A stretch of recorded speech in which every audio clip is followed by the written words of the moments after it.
اعوذ باللہ من الشیطان الرجیم بسم اللہ الرحمن الرحیم اولئک وہی لوگ ہیں علی پر ہدن راہ راست من سے رب پروردگار ہم اپنے اور اولئک وہی لوگ ہیں ہم وہ سب المفلحون کامیاب، یہی لوگ اپنے پروردگار کی طرف سے ہدایت پر ہیں اور یہی نجات پانے والے ہیں۔ قرآن پاک میں فرمایا گیا ہے کہ یہی لوگ اپنے پروردگار کی طرف سے ہدایت پر ہیں۔ کون سے لوگ؟ جن کی 6 صفات پہلے بیان کی گئی ہیں، اپنی یاد دہانی کے لیے دوبارہ دہرا لیتے ہیں۔ وہ لوگ جو پرہیزگار ہوں، اللہ سے ڈرنے والے ہوں، ان چیزوں سے پرہیز کرتے ہوں جن باتوں سے اللہ تبارک و تعالی نے منع فرمایا ہے، دور رہتے ہوں جن کاموں سے اللہ تبارک و تعالی نے روکا ہے۔ ہدایت پر قائم رہنے کی دوسری شرط یہ ہے کہ غیب پر ایمان لانا، مثلا اللہ تبارک و تعالی کی ذات و صفات اور فرشتوں پر، اور وہی جو رب تعالیٰ کی طرف سے پیغمبروں کے پاس آتی ہے، جنت پر، دوزخ پر، ان سب باتوں کی محمد مصطفیٰ صلی اللہ علیہ وآلہ وسلم نے ہمیں خبر دی۔ اس کا یقین کرنا غیب پر ایمان لانا ہے۔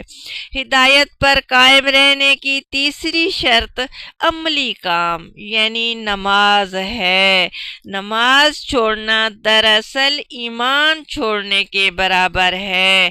نماز قائم کرنے کا مطلب ہے کہ نماز کا اہتمام کرنا، مسجدیں بنانا، با جماعت نماز کا اہتمام کرنا اور ادب کے ساتھ نماز پڑھنا، نماز کو درستگی سے ادا کرنا۔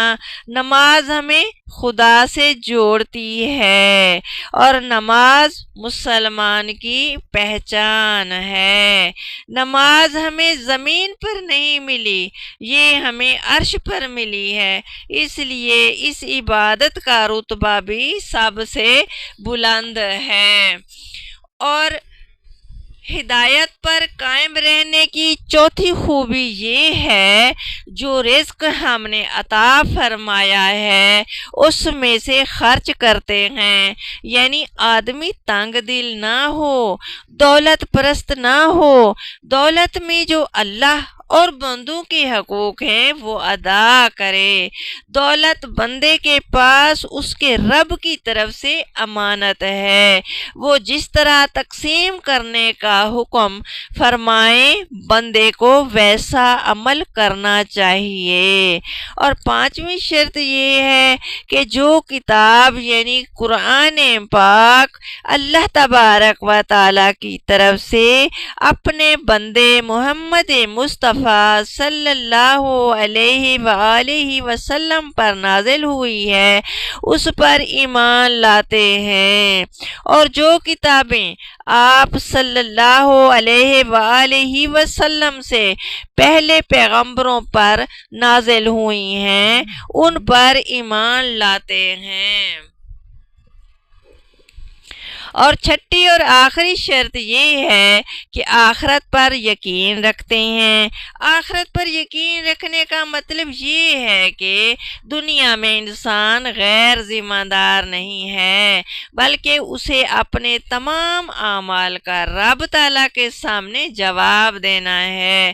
یہ دنیا کا نظام ہمیشہ رہنے والا نہیں، اس نے ایک دن ختم ہو جانا ہے۔ اللہ رب العزت دوسرا عالم بنائیں گے، اس میں سب کچھ جمع کر کے ان کے اعمال کا حساب لیں گے اور ہر ایک کو اس کے کیے کا پورا پورا بدلہ دے گا۔ اور یہی نجات پانے والے ہیں، کس سے؟ اللہ تبارک و تعالیٰ کے غصے سے، ان کے غضب سے، جہنم سے نجات پانے والے ہیں۔ کیا فرمایا گیا ہے؟ یہی کامیاب ہیں، یعنی جن کے اندر یہ 6 صفات موجود ہوں گی وہی نجات پانے والے ہیں۔ ان سے اللہ رب العزت خوش ہوں گے، انعام میں بہشت عطا فرمائیں گے۔ اللہ رب العزت سے دعا ہے کہ آپ کو اور ہم سب کو آخرت کی کامیاب زندگی عطا فرمائیں، آمین۔ بے شک الذین، وہ لوگ جنہوں نے کفر کیا یعنی انکار کیا، سواء برابر ہے، اوپر، ہم ان کے، انذرتا آپ ڈرائیں، ہم ان کو، ام یا لم نہ، تنذر آپ ڈرائیں، ہم ان کو، لا نہیں، یؤمنون وہ ایمان لائیں گے۔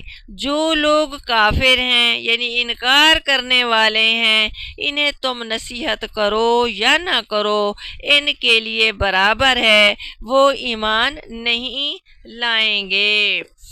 جن لوگوں نے ان 6 صفات کا انکار کیا یا ان میں سے کسی ایک کو بھی قبول کرنے سے انکار کیا، ان لوگوں کے لیے برابر ہے خواہ تم انہیں نصیحت کرو یا نہ کرو، یعنی انہیں خبردار کرو یا نہ کرو، وہ ایمان نہیں لائیں گے۔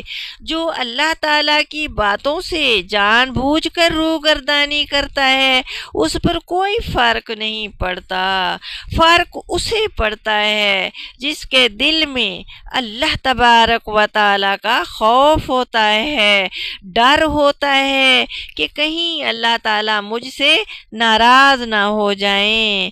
جو اپنے دل میں ڈر نہیں رکھتا، اللہ تعالیٰ فرماتے ہیں تم نصیحت کرو یا نہ کرو ان کے لیے برابر ہے، وہ بات کو نہیں مانیں گے۔ اللہ تعالیٰ سے دعا ہے کہ اللہ رب العزت آپ کو اور ہم سب کو جہنم کے قریب کرنے والے تمام اعمال کے شر سے پناہ دیں اور آگ کے عذاب سے محفوظ رکھیں، آمین۔ خاتمہ، مہر لگا دی، اللہ نے، علی پر، قلوب دلوں، ہم ان کے، اور علی پر، سمع کانوں، ہم ان کے، اور علی اوپر، ابصار آنکھوں، ہم ان کی، غشاوتن پردہ ہے، اور لا لیے، ہم ان کے، عذاب عذاب، عظیم بڑا یعنی زبردست۔ اللہ نے ان کے دلوں اور کانوں پر مہر لگا رکھی ہے اور ان کی آنکھوں پر پردہ پڑا ہوا ہے اور ان کے لیے بڑا عذاب تیار ہے۔ اس کا مطلب یہ نہیں ہے کہ اللہ تعالیٰ نے مہر لگا دی ہے اس لیے اس شخص نے قرآن کی بات ماننے سے انکار کر دیا ہے، بلکہ اس کا مطلب یہ ہے کہ جب اس شخص نے قرآن پاک کی بتائی ہوئی 6 صفات پر عمل کرنے سے انکار کر دیا یا ماننے سے روگردانی کی، جو راستہ قرآن پاک نے بتایا اسے چھوڑ کر اپنی مرضی کا راستہ اختیار کر لیا، تو اللہ تعالیٰ نے ان کے دلوں اور کانوں پر مہر لگا دی، یعنی آپ کھول کھول کر اللہ تعالیٰ کے حکم بیان کریں، نہ اس کے کانوں پر اثر پڑے گا نہ دل پر اثر پڑے گا، گویا کہ مہر لگ گئی ہے۔ یہ بات درست ہے کہ جب انسان اللہ تعالیٰ کے احکامات پر توجہ نہیں دیتا تو اللہ تعالیٰ بھی اس پر توجہ نہیں دیتا۔ جو اللہ تعالیٰ کو بھول جاتا ہے تو اللہ تعالیٰ بھی اسے بھلا دیتا ہے، پھر اس کو کوئی سمجھ نہیں آتی، اس کے کان بہرے ہو جاتے ہیں، دل پر کوئی اثر نہیں پڑتا، آنکھیں تو ہوتی ہیں، قرآن پاک کو سمجھنے سوچنے سے اندھی ہوتی ہیں، ان کے لیے بڑا عذاب تیار ہے، یعنی وہ سخت سزا کے مستحق ہیں۔ اللہ رب العزت سے دعا ہے کہ ہمیں سوچنے سمجھنے کی توفیق عطا فرمائیں، آمین۔ صدق اللہ العظیم۔